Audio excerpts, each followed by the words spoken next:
Welcome to This Week in Pharma. I'm your host, Jim Joyce. This is a video podcast dedicated to the pharmaceutical industry. What we'll look to do is interview an expert in the pharmaceutical industry, a CEO or an executive that has done something pretty innovative and can help us understand and talk about the various trends happening in the industry. In this episode, we'll be interviewing the former CEO of Javelin Pharmaceuticals, Mr. Marty Driscoll. We hope you enjoy. So Marty, 18 years in big pharma. You moved on and you worked with viral pharmaceuticals, trying to chase fascinating research opportunities in areas like the common cold. You went on to Reliant Pharmaceuticals. And then you end up as CEO of Javelin Pharmaceuticals. That must have been what was different about that, and tell us a little bit about that challenge of all of a sudden becoming CEO of a publicly traded pharmaceutical company. Well, it is a daunting challenge. You have many different stakeholders, many different constituencies.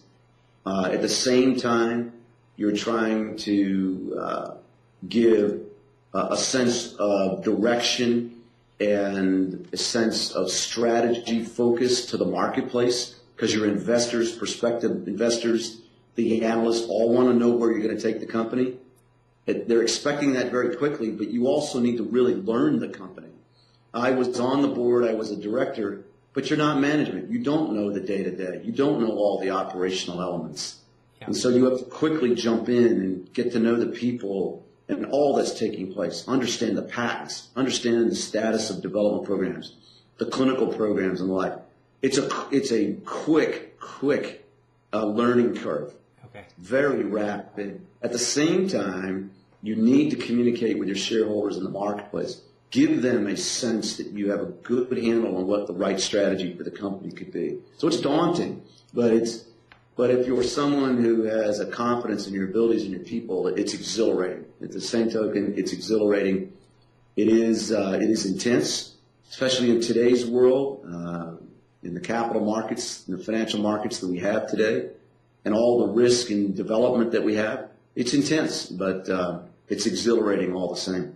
So here, help us just paint a picture for us. I think some of the people that know you knew you became CEO of Javelin Pharmaceuticals, and we were watching the company, we were watching the share price, and we were wondering what's happening. You become CEO, and you're not into the position probably a year, more than a year. You're bringing the development pattern along, and then you took the company and you went and you focused it almost exclusively on the U.S. NDA. Is that true? That's principally the case, yes. Part of it was, and a lot of that was reflective of the fact that we just didn't have the capital to do everything. Okay. The cost of capital today is very high. We thought the greatest value in the company would be a high-quality NDA submission for the U.S. marketplace. In early 2009, we completed a commercial agreement with a European firm to take over the marketing of our product in the UK. They had better knowledge of the European market. They were going to then follow through on filing for other European markets. And that way we could focus our resources and our attention on the US, particularly the NDA submission. And at all times... Marty. The NDA submission, the name of the product and what it was for. The name of the product is Dilogec.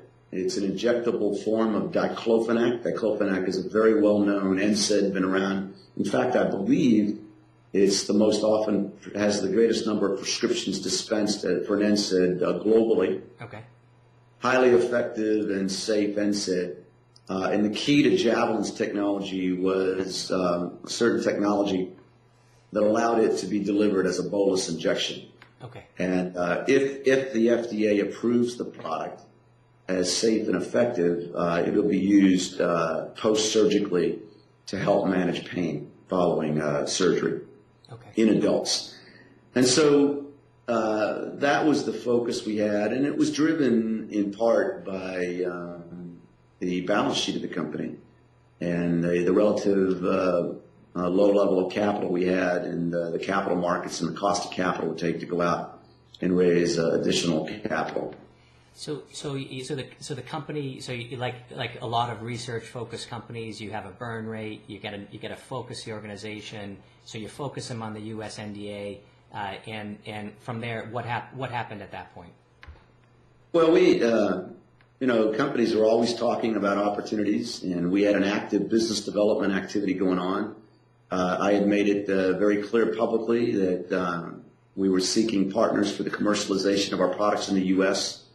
That I felt in our case that a strong partner in the U.S. would accelerate market share and market uptake for Dialogect versus Javelin doing alone. So we had many conversations going on, and a number of those conversations actually led to discussions about combining our companies.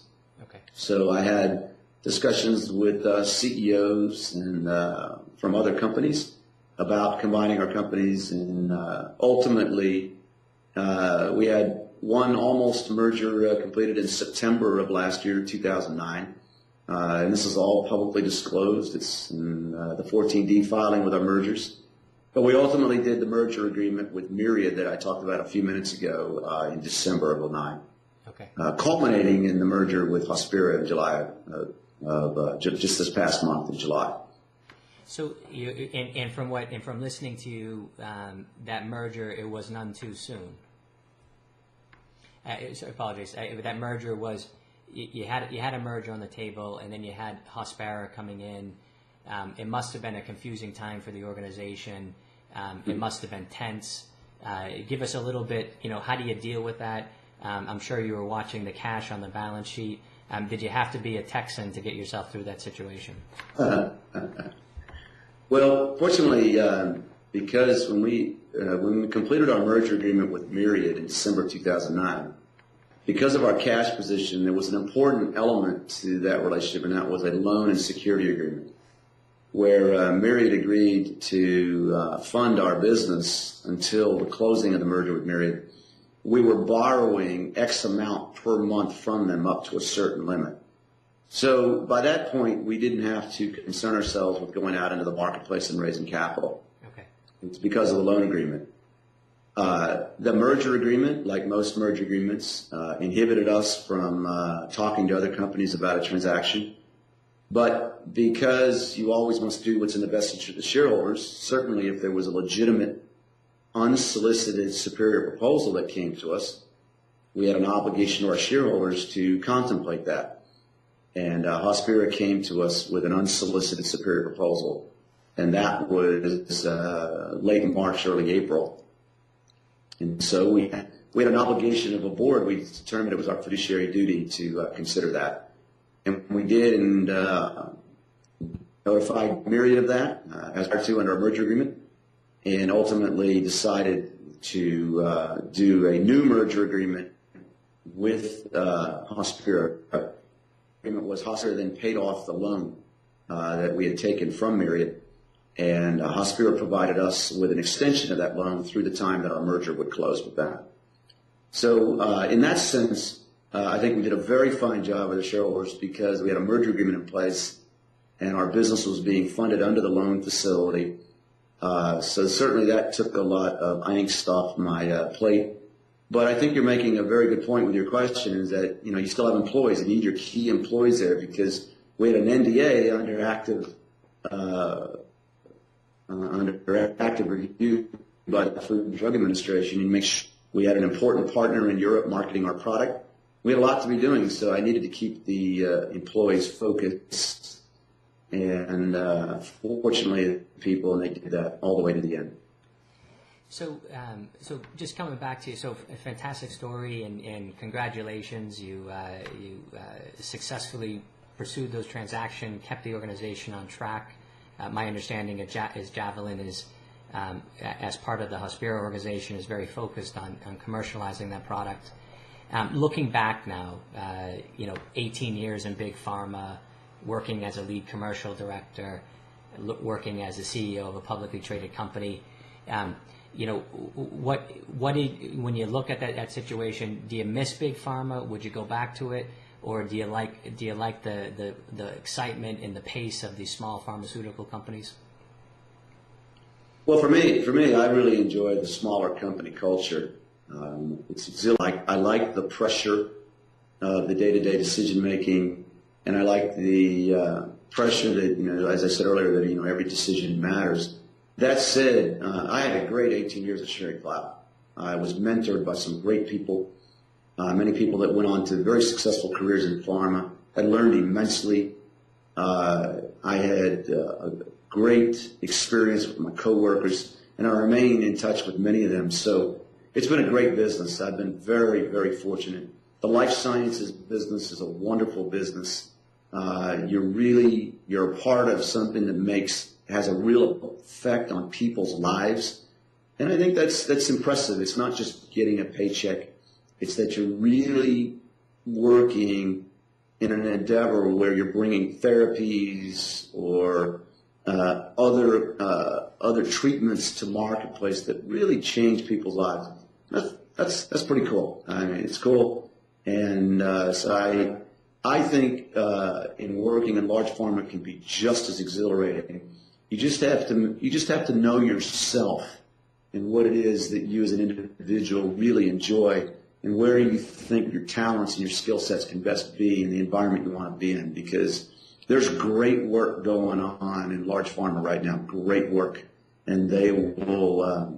The large pharma firms will discover the cures for many debilitating illnesses. So it's great in every instance. You just need to know who you are and what really drives you, and then you can determine whether you want to work in a large organization or a mid-sized or an even smaller size company. For me, I like the smaller to mid-sized culture or environment. Okay, great. And so, so looking back, looking forward now, I imagine you'll take some time to reflect. Will we see you reappear in the pharmaceutical industry?